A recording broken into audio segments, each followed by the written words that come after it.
Listen Up, Episode 1. The night India almost broke into 600 countries.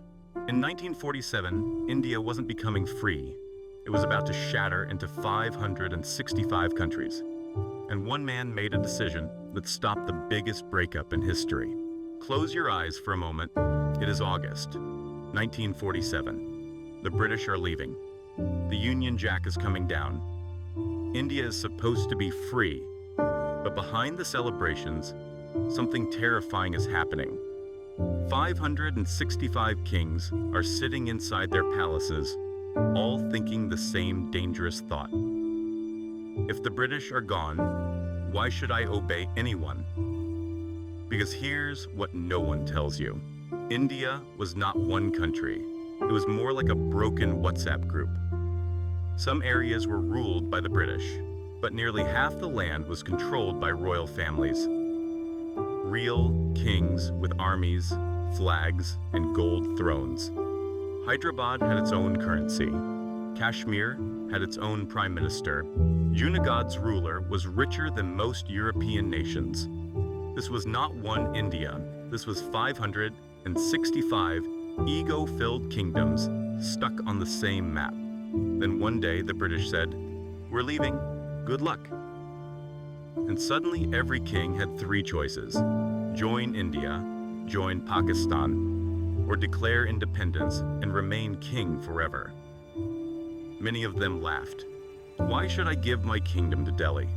Some leaned toward Pakistan, some wanted their own country, some wanted both. India wasn't being born, it was about to explode. That's when one man stepped in, Sardar Vallabhbhai Patel. No poetry, no drama, just cold, ruthless logic. He sent his strategist, V.P. Menon, to meet the kings inside their palaces. Menon would slide one document across the table.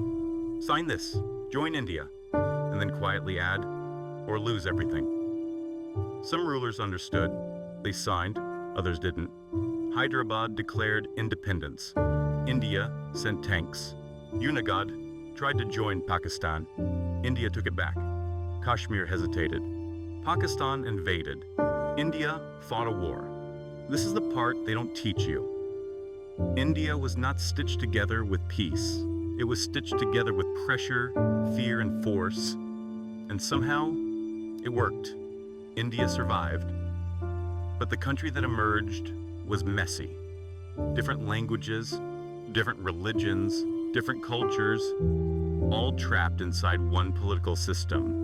So, people protested. States demanded separation. India had to break itself again, this time into linguistic states. That's why we have 28 states today. Not because it was neat, because it was necessary. And the most brutal explosion of all this chaos was Punjab.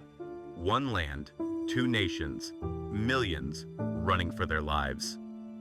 That is the story of how India almost shattered before it was born. And next, we tell the story of how Punjab was literally cut in half. This is Listen Up.